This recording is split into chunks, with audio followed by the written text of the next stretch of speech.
Baik kaum muslimin dan muslimat pemirsa TVRI Sulawesi Tengah yang berbahagia, kembali dalam program acara Mutiara Hikmah, persembahan TVRI Sulawesi Tengah. Dan kembali kami membuka line telepon di 0451 452 414 bagi pemirsa yang ada di rumah yang ingin berinteraktif dengan Ustadz atau dengan Pak Prof, tentunya dengan tema kedudukan akhlak dan ilmu dalam Islam bersama narasumber Al-Ustadz Al-Mukarram Profesor Dr. Haji Sagaf S. Petalongi MPD, merupakan Rektor IAIN Dato Karama Palu. Ya baik Pak Prof, sambil menunggu penelpon lagi Pak Prof. Iya.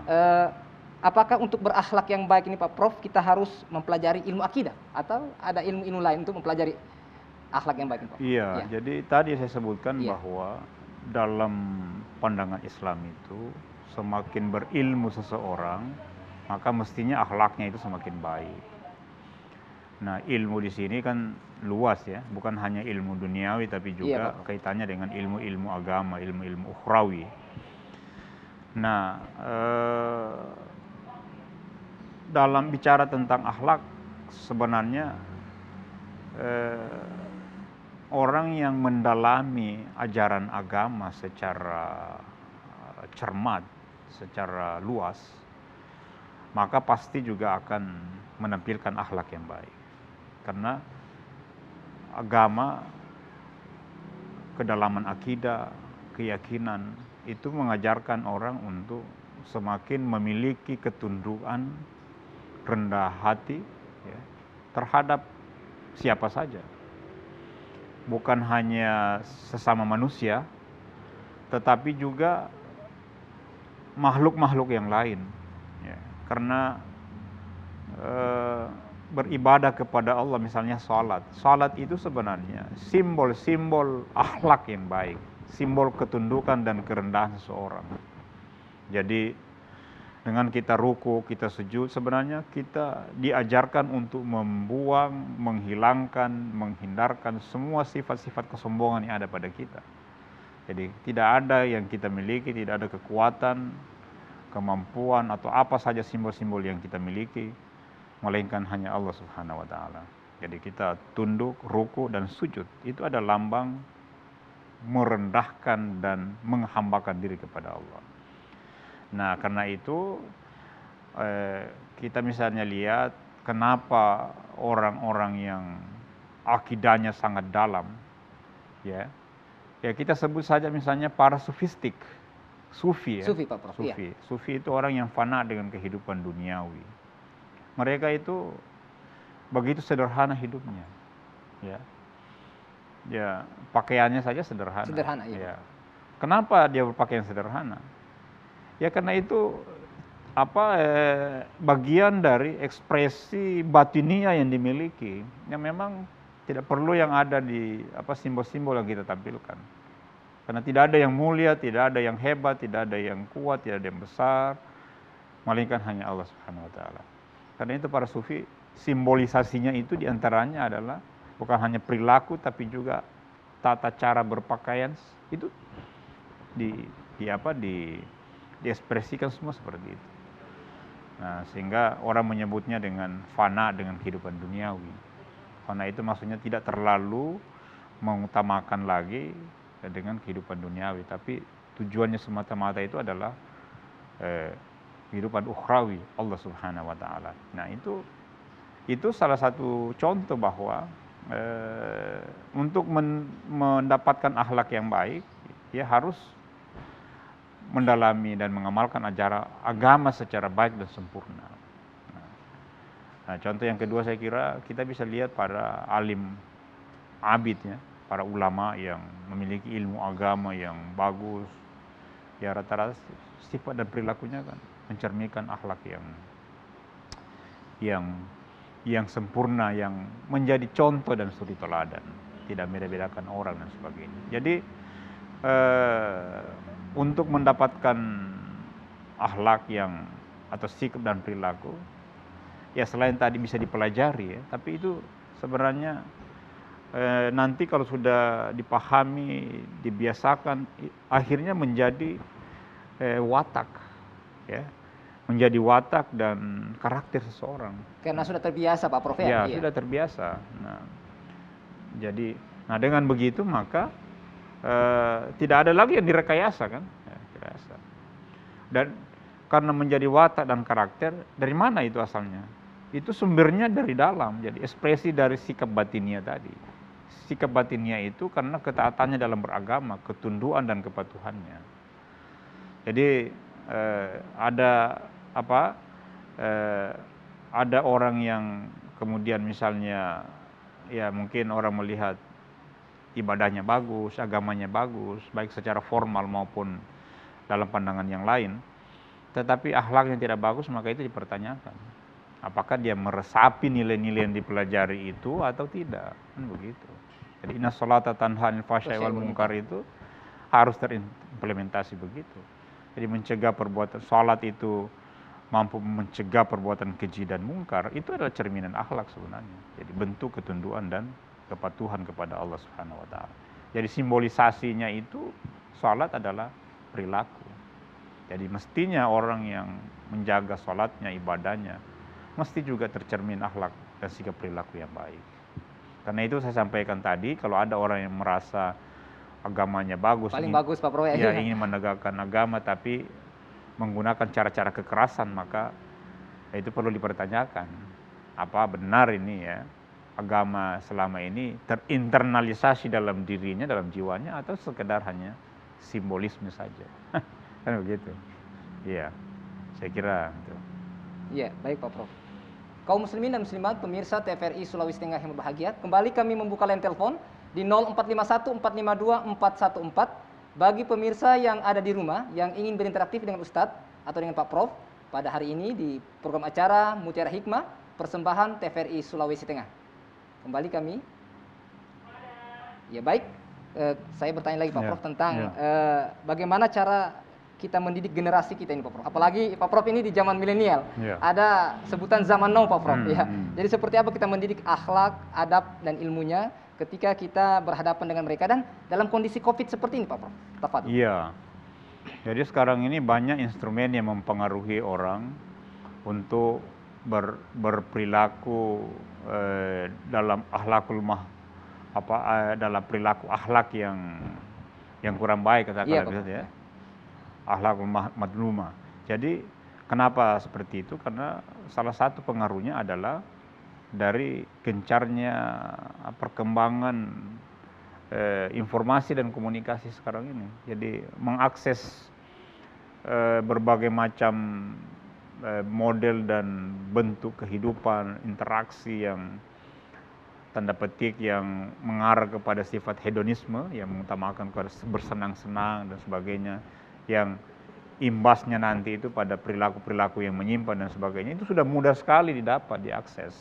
Nah, karena itu salah satunya saya kira kita juga harus mengimbangi ini dengan memperkuat komunikasi media dakwah melalui saluran-saluran media sosial, media-media online. Karena kalau tidak itu akan terisi oleh hal-hal yang tidak baik tadi, negatif, dan itu akan mudah diakses.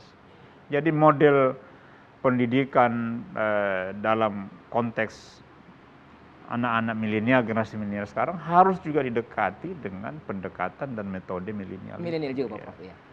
Jadi orang sekarang kalau lahir sudah belum tahu membaca, belum tahu apa-apa, bicara malah, tapi dia bisa operasikan kayak gitu. Iya, sudah pegang HP Pak Prof ya. Iya. Dan dia bisa buka itu. Bahkan bisa buka media sosial Pak Prof. Iya, bisa dibuka, dia lihat. Nah, itu berarti kalau media-media sosial itu didominasi dengan konten-konten yang tidak baik, yang mencontohkan seperti tadi itu, ya, hal-hal yang tidak baik, maka itu dengan sendirinya akan mudah terekam. Nah, oleh karena itu kita juga harus mendesain model dakwah pendidikan yang juga mengisi ruang-ruang tadi itu, ruang-ruang yang menjadi objek garapan dan sumber pengetahuan dari anak-anak milenial sekarang ini. Karena jangan kita anggap bahwa seorang anak kita misalnya tidak pernah keluar rumah, bahkan keluar kamar, itu tidak bisa mengetahui hal-hal yang lain. Justru di dalam itu apa yang dia buat. Dia bisa lihat dunia dari ujung ke ujung. Dan berbagai macam hal-hal negatif itu tampil di situ. Nah, konten-konten seperti itu, ruang-ruang itu, mestinya kita isi juga. Jadi sistem dakwah kita tidak boleh lagi hanya dalam pendekatan manual semata, tetapi juga sudah harus berinteraksi, berselancar dengan dunia maya dengan media sosial yang ada, supaya itu bisa juga mengimbangi tadi hal yang negatif. Karena yang lain susah kita bendung. Jadi memperbanyak konten-konten, misalnya Kanwil Agama atau YIN ya, ada memang kalau ada konten-konten khusus dakwah yang bisa diakses di situ. Diakses, iya. Iya. Apakah itu melalui YouTube, melalui IG, Instagram misalnya, atau Facebook, itu yang harus diisi ruang-ruang seperti itu. Karena kalau tidak ya, atau misalnya dimuat di situ, kita bisa lihat buka Facebook sedikit kan macam-macam yang muncul kan begitu videonya. Nah kalau yang dakwah tentu akan dilihat itu, tapi sebaliknya kalau yang lain juga akan terlihat dan terakses itu. Nah artinya apa? Memang harus ada metode pendekatan, dan itu Nabi sudah sampaikan jauh sebelumnya. Antum a'lamu li umuri dunyakum, masalah-masalah dunia ya kamu sendiri bisa lihat situasinya, kamu bisa sesuaikan itu bagaimana cara. Termasuk dalam kategori dakwah seperti itu. Jadi reformasi dakwah saya kira sudah penting dilakukan ya. Termasuk bagaimana mensasar anak-anak milenial sekarang. Milenial ya, ya. Karena kalau tidak ya bisa dia mencari rujukan yang lain. Jadi sekarang ini guru itu bukan lagi sumber utama dalam belajar. Apakah itu guru PAUD dan sebagainya sampai di perguruan tinggi bahkan. Tinggi, ya. Nah, tetapi media sosial itu bisa menjadi sumber rujukan utama kalau tidak dia. Nah ini pentingnya. Kalau ada yang bilang orang tua mengendalikan, sampai sejauh mana orang tua bisa mengendalikan? Ya kan? Apa bisa 1 kali 24 jam? Apakah ada orang tua yang mampu tidak memberikan anaknya misalnya gadget misalnya, handphone? Ya mungkin ada, tapi tunggu saja pasti dia pergi ke tempat lain kan, cari temannya. Cari tempat lain, iya. Temannya kan. Nah itu lebih berbahaya lagi kan, karena mungkin temannya kalau tidak bagus tadi sikap dan perilakunya, dia akan mengakses yang tidak baik. Kalau di tempat-tempat yang ini ya mungkin masih bagus, kalau yang yang anak yang ditemani itu ya mungkin ada tanda petik pelajaran modal agamanya sedikit sehingga mungkin bisa membatasi diri. Tapi kalau yang free sama sekali kan sulit itu. Nah itulah sebabnya kalau di pondok-pondok pesantren tertentu ya memang handphone itu menjadi sesuatu yang tidak boleh, karena itu tadi menghindari negatifnya. Nah, tapi apanya diganti dengan media dakwah secara langsung yang dikendalikan oleh pesantren. Jadi yang ada itu semuanya hanya informasi-informasi terkait dengan dakwah. Konten-konten lain tidak ada. Nah itu bisa dilakukan. Tapi kalau di rumah kan tidak bisa. Pasti sulit untuk dilakukan itu. Nah karena itu tadi kita harus berlomba di dalam mengisi ruang-ruang media sosial ini, mengisinya itu dengan konten-konten dakwah tadi. Iya, baik Pak Prof. Ya. Sebelum kita lanjut, kita dengar penelpon di rumah. Ya, halo, assalamualaikum. Assalamualaikum. Iya, waalaikumsalam. Baik, dengan Pak siapa Pak? Di mana? Dengan Pak Rudi di Kabunena. Ya, baik Pak Rudi, langsung saja pertanyaan kepada Ustadz. Ya. Assalamualaikum Prof.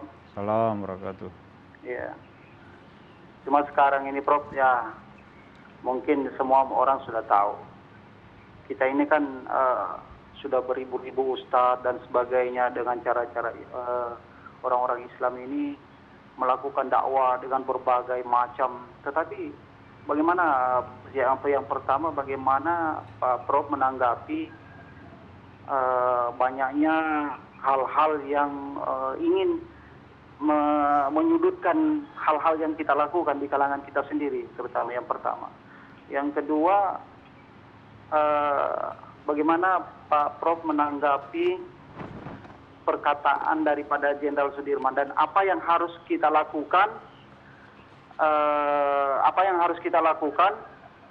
ketika umat Islam ini merosot akhlaknya, apa yang harus kita lakukan?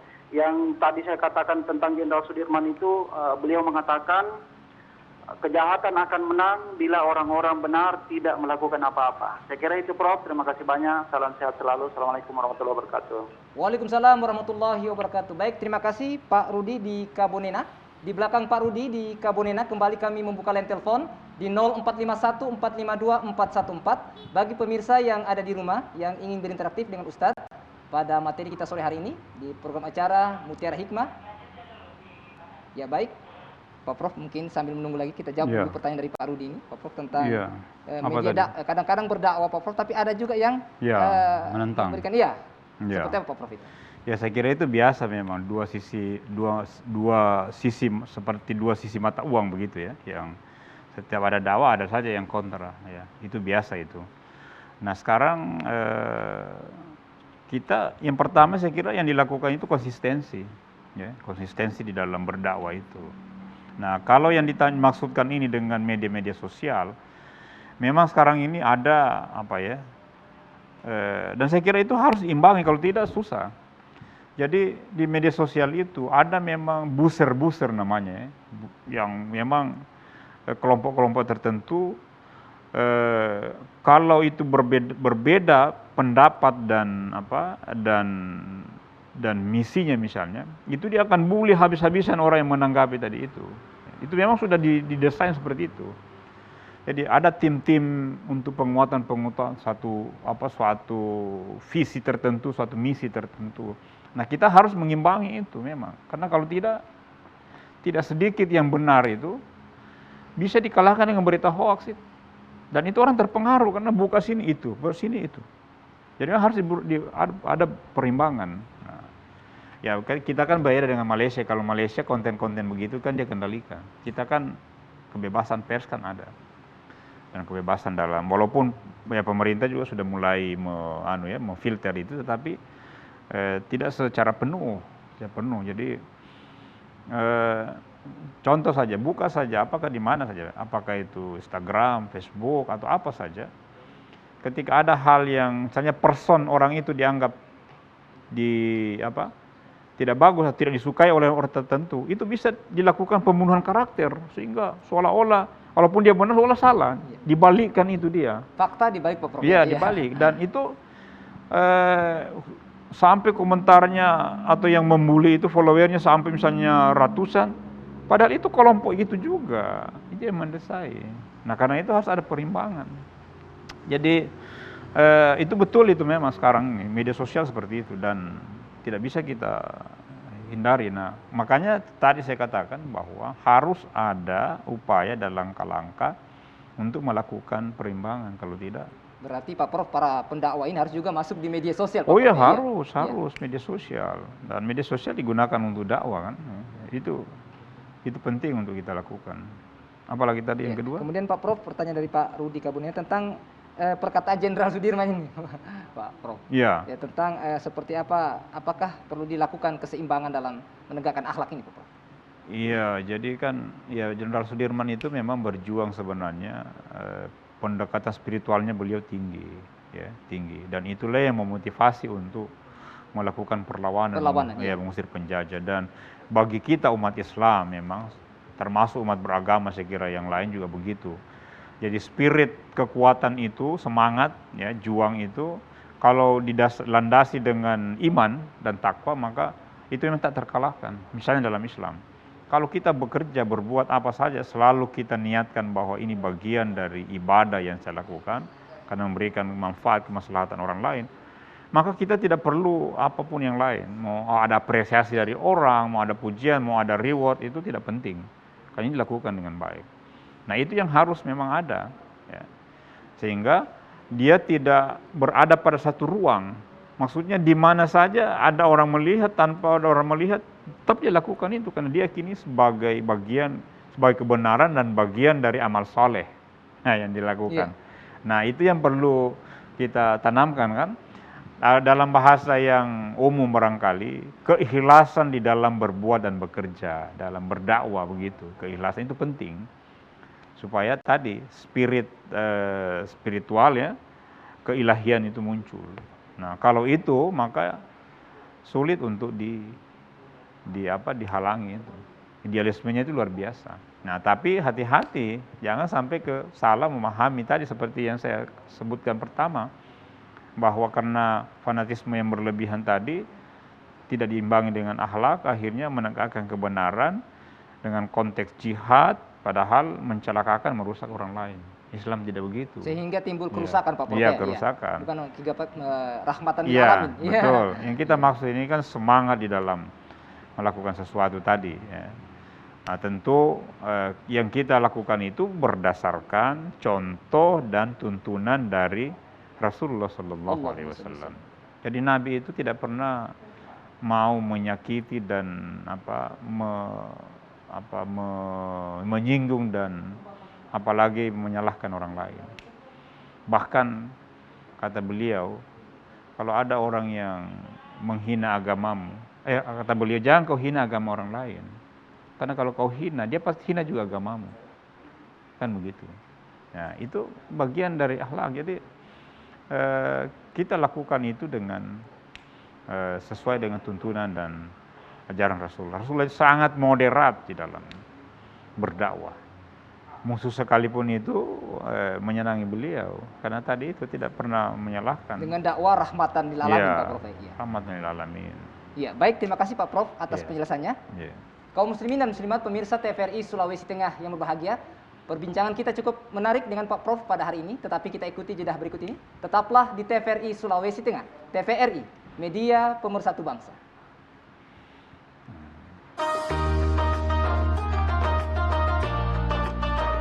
Tidak apa-apa ini Pak Prof, sampai jam 5. Oh iya? Oh iya. Udah lama lagi kali ini. Iya.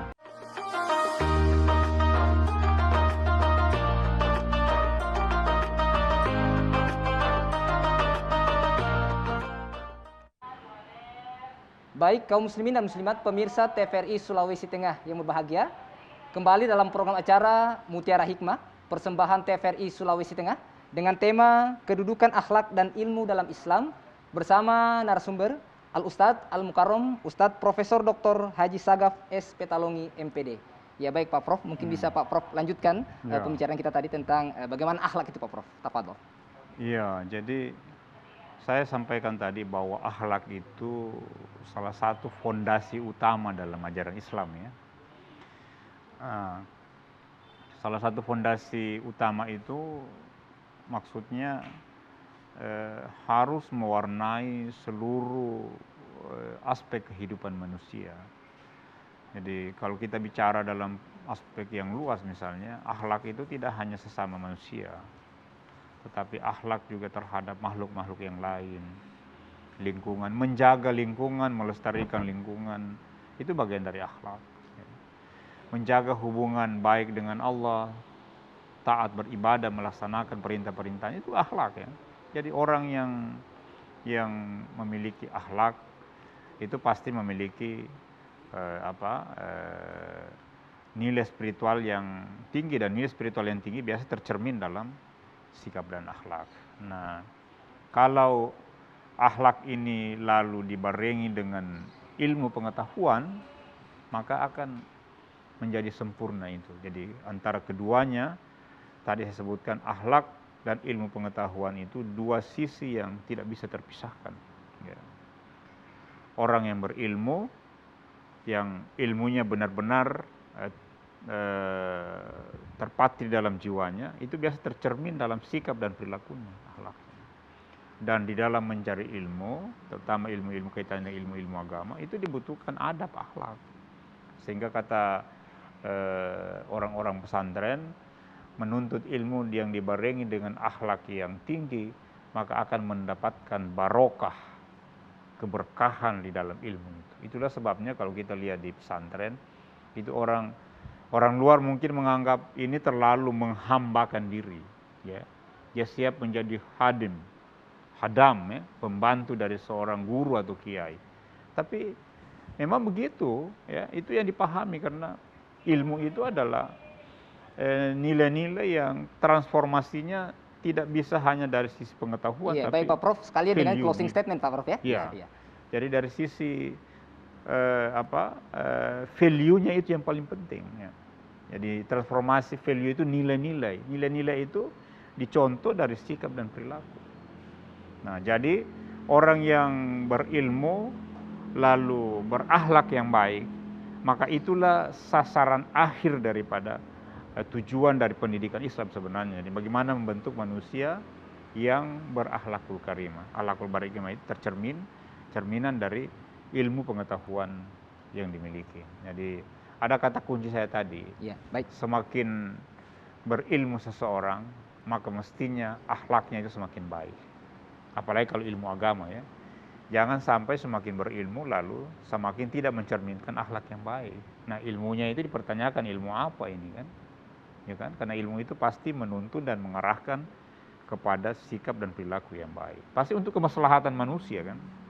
Ya kan? Baik kehidupan di dunia, kalau ilmu agama di dunia dan di akhirat. Ya. Saya kira begitu. Ya, baik, terima kasih Pak Prof atas penjelasannya. Ya. Kaum muslimin dan muslimat, pemirsa TVRI Sulawesi Tengah yang berbahagia, Pak Prof tadi menjelaskan bahwa akhlak beribadah kepada Allah Subhanahu wa taala, akhlak dengan sesama manusia dan akhlak sesama makhluk ciptaan Allah Subhanahu wa taala. Dan juga Pak Prof tadi memberikan esensi sekaligus closing statement bahwa akhlak yang baik adalah akhlak karena mencintai baginda Rasulullah sallallahu alaihi wasallam. Orang yang berilmu tinggi hendaknya memiliki akhlak yang baik. Demikian Mutiara Hikmah pada sore hari ini. Kami ucapkan terima kasih kepada Al-Ustadz Al-Mukarram, Ustadz Profesor Dr. Haji Sagaf S. Petalongi MPD. Terima kasih Pak Prof telah memberikan tausiahnya kepada kami. Insya Allah sehat-sehat kita ketemu lagi Pak Prof. Insya Allah. Akhirnya saya Bambang Abu Julu dan seluruh kerabat kerja TVRI Sulawesi Tengah mengucapkan banyak terima kasih. Insya Allah kita akan berjumpa lagi pada program Mutiara Hikmah pekan depan. Subhanakallahumma wa bihamdika asyhadu an la ilaha illa anta astaghfiruka wa atubu ilaik. Allahumma ya Allah, Allahumma ya Allah. Wassalamualaikum warahmatullahi wabarakatuh. Waalaikumsalam.